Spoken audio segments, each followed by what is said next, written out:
Welcome to the Windows Computer and Technology channel, and today is the second Tuesday of the month of February, which means it is Patch Tuesday. Yes, Security Update Tuesday. We have the updates that are mandatory, and of course, if you haven't installed the preview updates or the bug fixing updates of January, they will be installing itself with this today. So if you look at your settings and go into the Windows Update and check for updates, depending on if you're on 23H2 or 24H2, you'll have two different update catalog numbers.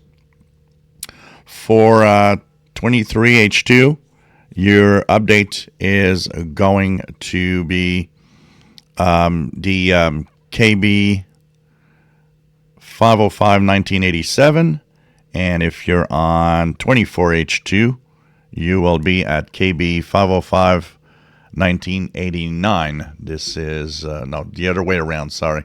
So 1987 for 24H2, as you see here, cumulative update preview, KB 505-1987. And of course, I got a .NET update for .NET 8 that was also there. But apart from that, and of course, a malicious removal tool update.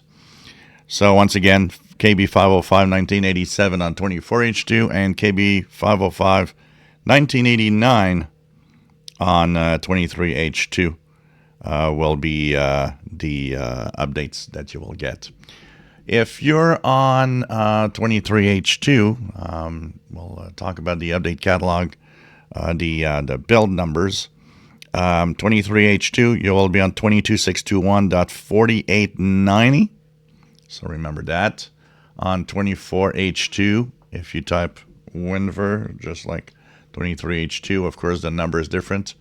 It will be 26100.3194. So what does it fix?